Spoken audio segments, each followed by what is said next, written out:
Hi everyone, and welcome back to Plan First Live. I'm Sian Larkin and I'm the Manager of Design Services at Plan First Design in Auckland. Today we're going to be talking about choosing the right materials for your home. And it's actually very debatable how early one needs to choose your materials. There are lots and lots of different styles, types, colors, textures to choose from. And we're going to be talking not only architectural materials, but interior design as well. They all overlap. The principles are the same for all of them.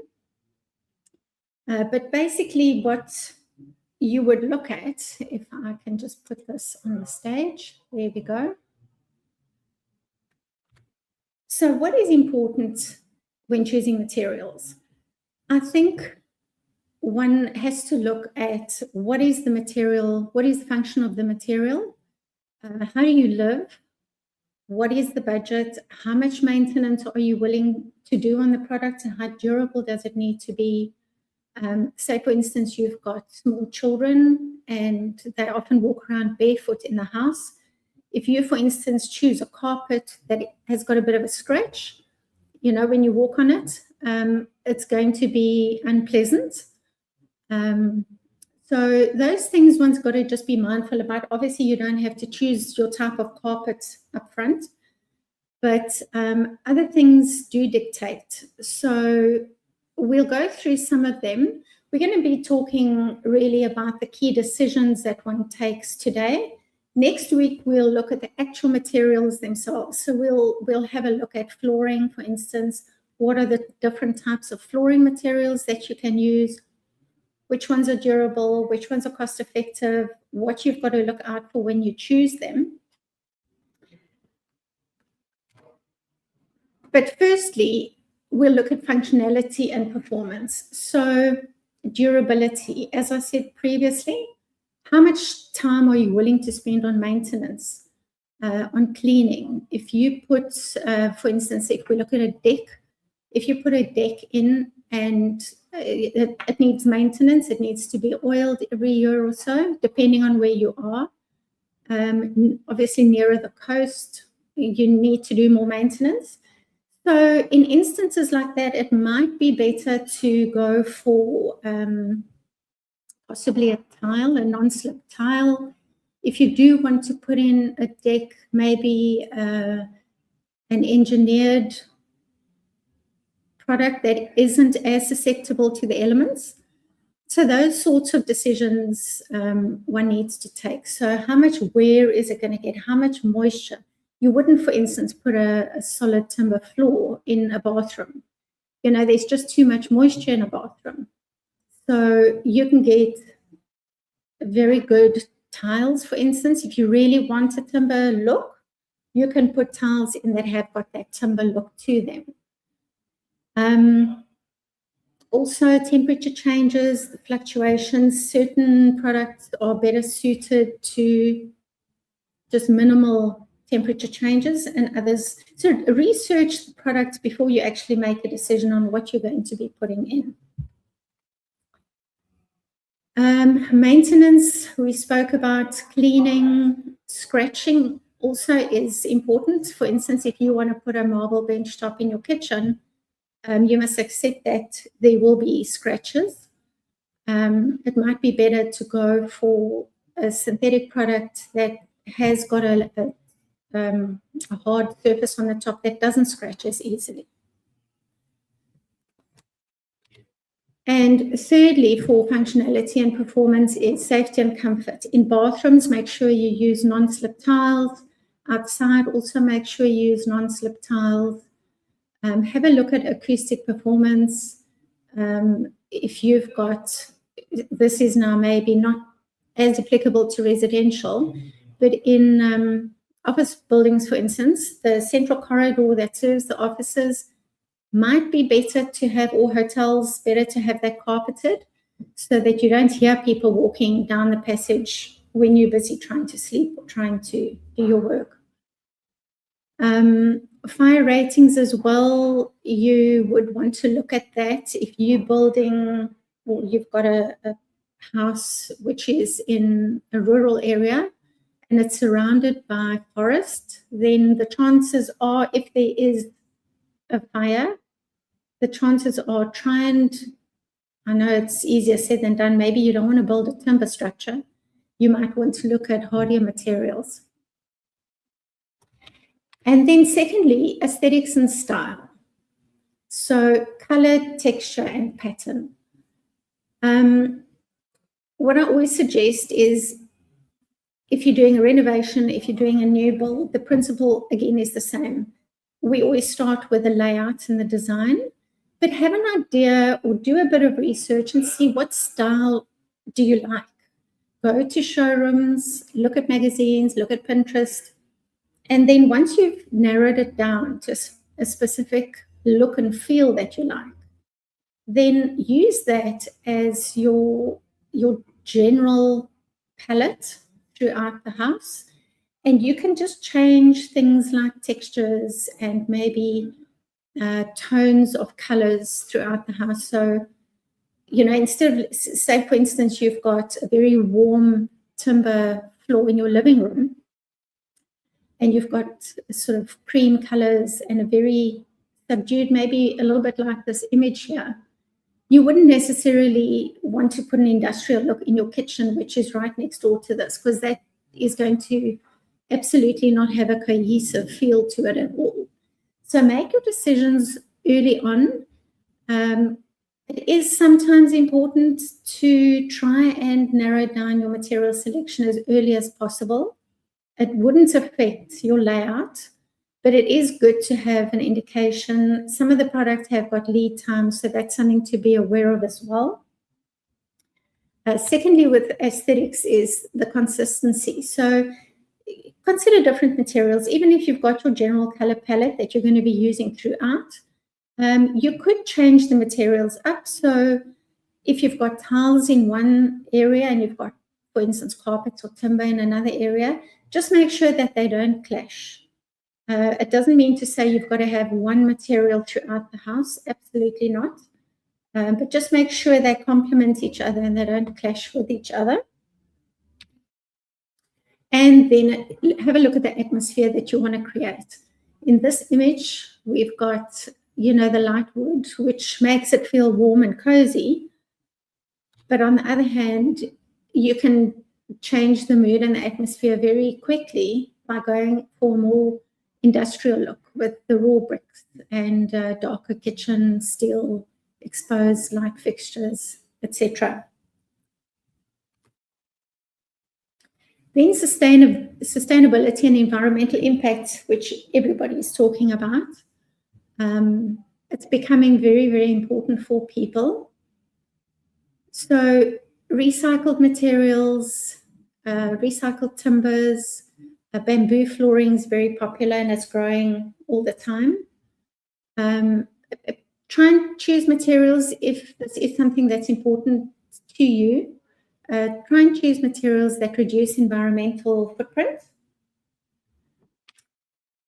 And indoor air quality. So have a look at the paints that you're using specifically in bedrooms and also home offices.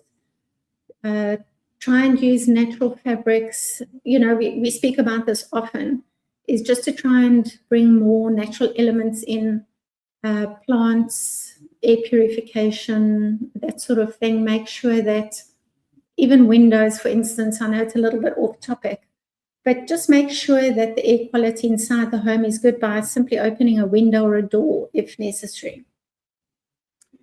And then life cycle. It doesn't mean to say if you are going to be using a cheaper product that is going to last as long as a more expensive product. So it might be, let's say, for instance, you choose a very cheap laminate floor, that will have to be replaced within 3 to 5 years. Whereas if you had to go for instance, a solid hardwood floor, yes, it'll be more expensive up front, but it's going to last 20 years or 30 years. So ultimately, even though the product is possibly a recycled product to start off with, it's not going to last as long, which means that the life cycle is shorter than the hardwood floor. Cost and budget. There's a couple of things to look at here. It's not just the initial cost of the product. You've got to look at the installation costs. So some products are more expensive to install, and you've also got to look at the longevity of the product. So if you have a look at this image here, you could go for a very high-end marble. But keep in mind, yes, that is most probably more expensive, but it's also got a higher installation cost. If you're going to be putting in little mosaics and patterns on the floor with your tiles, very labor intensive. So factor that in. It's not just the cost of the actual product. And then the long-term value. Durable materials will definitely save you money over time. So just keep that in mind, factor it in. I know there's a lot of things to think about when you start a project like this. But maybe draw up a checklist for yourself of just all the things that you need to think about and do them in sequence. None of them are cast in stone. You can always go back and revisit them later and tweak a little bit here and tweak a little bit there. But I think you should have an idea of what your end result, you want your end result to look like before you really start. That should all happen during the planning stage. So by the time you getting your council consent, you should know exactly what your materials are, who your suppliers are, and how much you're going to spend on your project.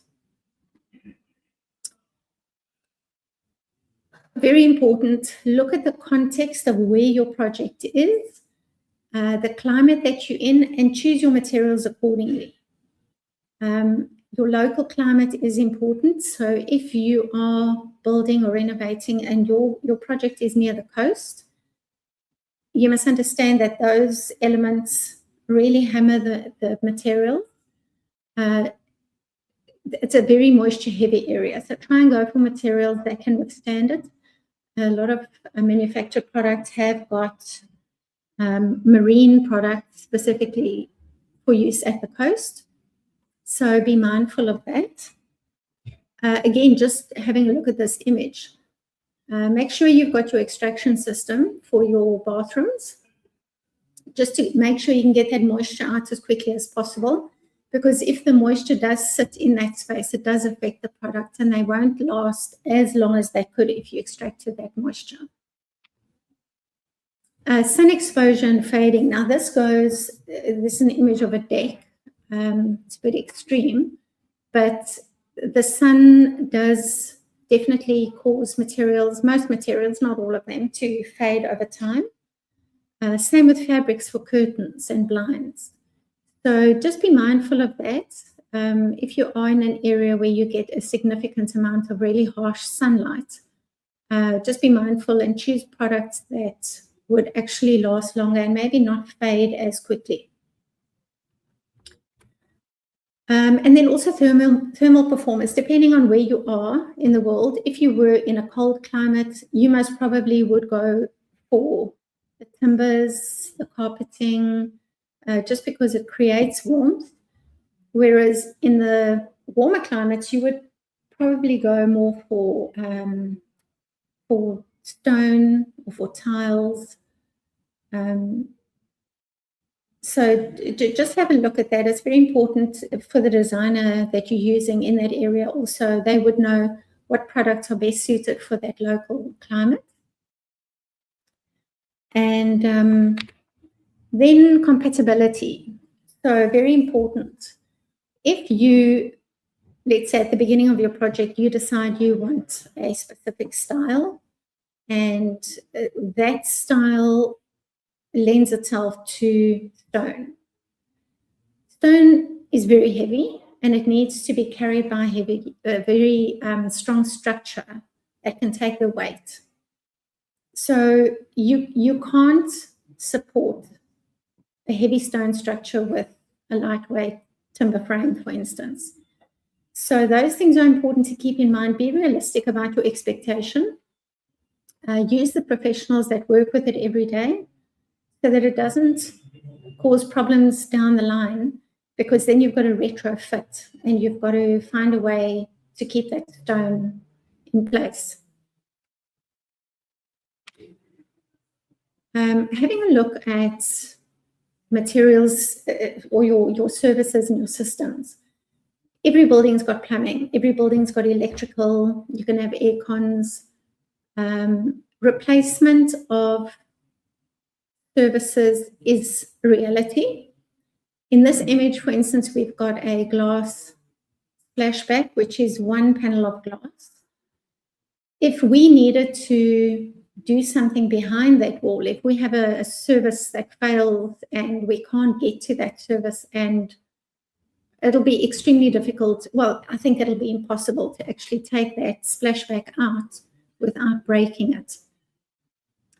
So just have a look at things like that. It might not be the most sensible thing. If you do want a glass splashback like that, try not to put services behind that wall, or for instance, the plug points that are there, maybe just try and put them on the side where the cupboard is so that you can access it without disturbing that glass splashback. If you've got for instance, a mosaic splashback, it's a lot easier because it's not going to affect the whole area if you're working just on a small area, and that can be replaced and repaired quite easily. Flexibility, we speak about this a lot as well. Some materials are easier to adjust. For instance, with this image, this is a very flexible kitchen. So that shelving, for instance, it's not fixed. You can move those shelves up and down depending on what you want to put there. The island in this case is on wheels, so you can move it out the way. Let's say you're having a large amount of people around and you need the space. You can move that to the side. It can still be a server. You can still use it to put your food on or whatever you need to do, but it does allow for flexibility. So that is something that is becoming more important because we are seeing rooms with multi-functions in them. So that's something to keep in mind as well. Again, not a train smash to do right in the beginning of your design, but when you are having a look at your kitchen choices, for instance, but I'm just thinking of a kitchen because this is a kitchen. Just think about those things. Think about what you will be putting in there. How much space do you need behind cupboard doors? How much display space do you need? Do they need to be adjustable or not? So try and make it as flexible as you can. At the end of the day, you still are renovating or designing for yourself.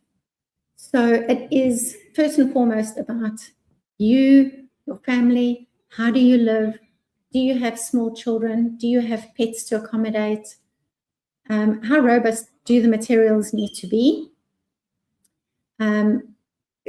Keep it scratch resistant. Again, if you are going to put in a carpet, take the time to go to the showroom, touch and feel the materials, the carpet, the fabric that you want to use. If you're going to be reupholstering furniture or buying new furniture, make sure to just take the time to go and investigate and feel what that fabric feels like before the time.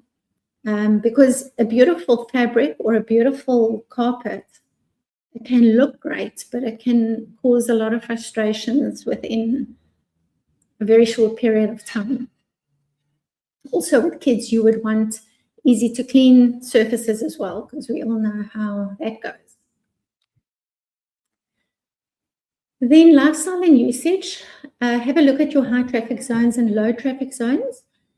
Don't put softer materials or materials that will wear in your high traffic zones.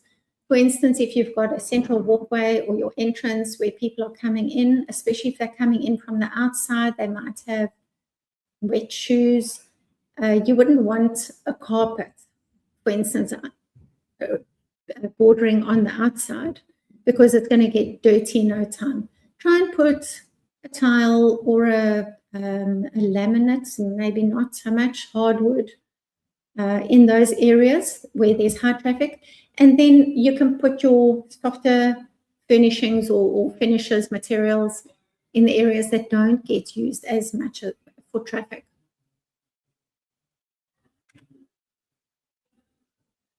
And then personal preference. At the end of the day, you've got to live there. You've got to be happy with it. Have a look at the way you live. How does your family live? And choose your materials according to that. Again, and I say this a lot as well, try and make the shell as neutral as possible.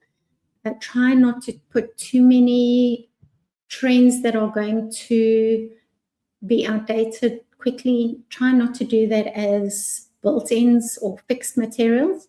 Rather do it in your soft furnishings, your paint colors. It's very easy to repaint a wall, or your light fixtures, because it's easy to replace light fixtures as well. And you can just keep changing them as often as you like, really, but not so easy to change the flooring or the kitchen or the bathroom. So keep that in mind.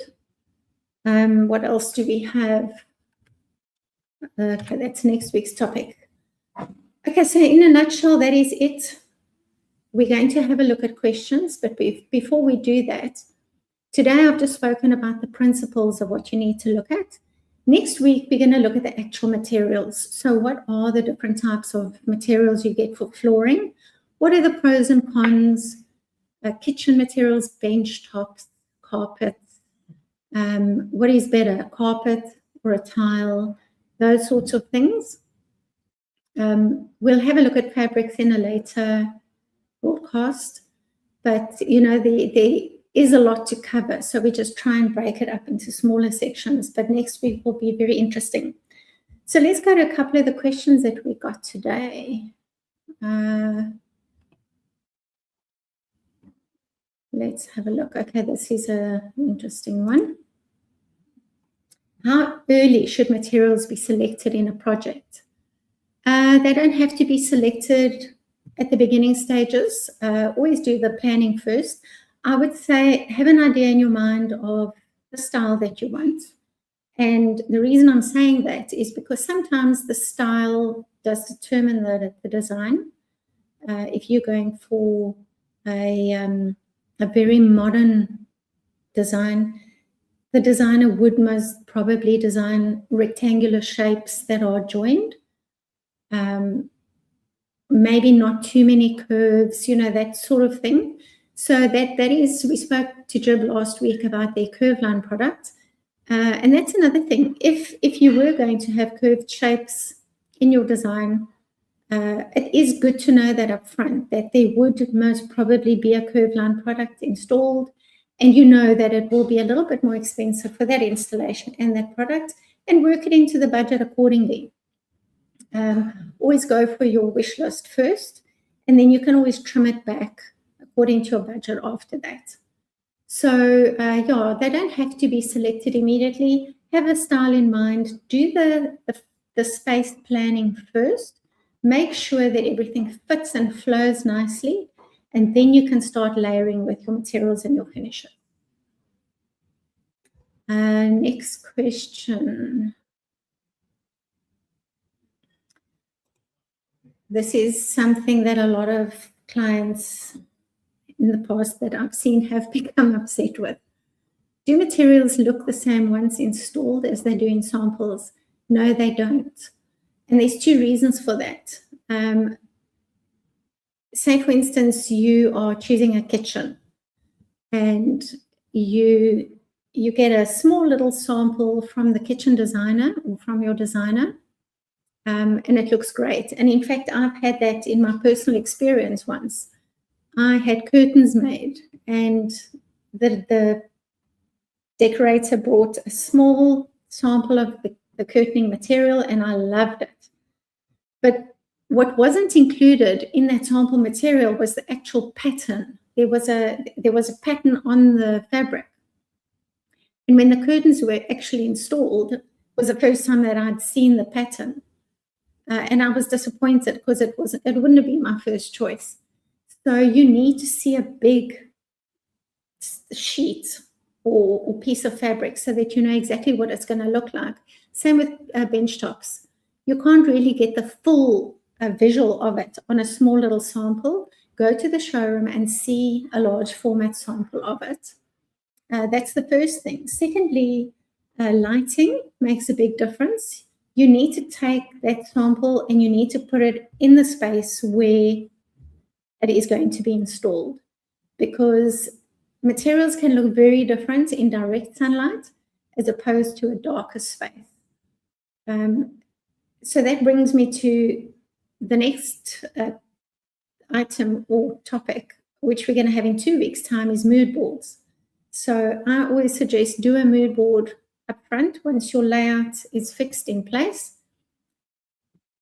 Decide on your mood board, go and have a look at many materials, many fabrics, put everything together in a mood board, make sure that it's cohesive and it works well together. And then going forward, when you go and do your specific selections, take that mood board with you. But that's a topic we'll talk about in a future broadcast. I'm going off topic now. But yes, getting back to the question, no, they don't look the same once they're installed necessarily. Should the same materials be used throughout the entire home? No, I would say not.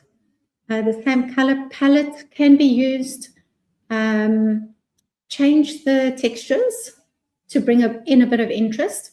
You can have materials that complement each other. As I said earlier, if you've got a timber floor or a laminate floor and you want a carpet, just make sure that carpet complements the floor.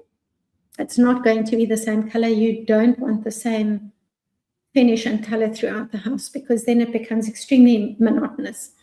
If you look at this image we've got here, you've got the timber floor and then you've also got a carpet in contrast.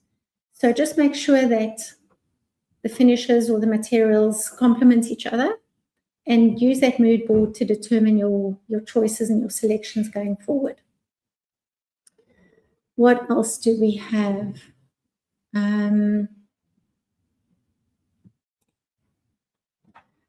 Are trends in materials something to avoid? No, I wouldn't say avoid it. You can certainly put a couple of things in the house, but again, just make sure that you can change them easily enough. Even if, worst case scenario, you were to put 1 or 2 really radical color doors onto that kitchen because it's something, I don't know, you've seen in a friend's house and you love it and you have to have it. You can always change that up later should you want to, but just try and keep it easy, keep it flexible. Use your carpets. I would say, rather than take that color and get a carpet in that color, if you really have to bring it into your space, because it's easy to just take the rug and replace it with another one. Bold colors and bold patterns, if one does get more tired of them more quickly. So try and keep it as neutral as possible as an undertone, and just layer it. It's all about layering at the end of the day. Let's see if we've got time for 1 or 2 quick ones.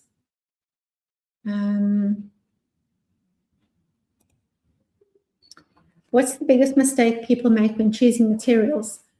I think 2 things. The first thing is they don't actually go and feel and touch the material. In fact, 3 things. That is the one, make sure that the material, the cheaper materials are the less tactile friendly materials. So just go and actually feel the material in the showroom, make sure you're happy with it.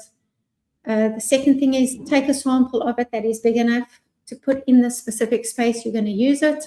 Have a look what the light looks like on it, and have a look in the morning, in the afternoon, and in the evening, because the light during the day is not the same either. And then again, make sure that you put that material onto your mood board and carry that with you when selecting other materials. And that's basically what we've got time for today. next week's topic, we're going to just build on what we spoke about today and look at the specific materials. So we'll have a look at the flooring, bench tops. We'll touch a little bit on paints. And then we're looking a little bit more at interiors. We're not looking too much at exteriors, as in roof tiles and cladding and that sort of thing at the moment. So we're going to focus more on the interiors. And then the week after next, we'll be looking at the mood boards and what that all entails. But thank you all for joining. Thanks for the questions that we got as well. And if any of you want to send us a message or get in touch with us, our details are on the screen. And I look forward to seeing you all next week. Thank you.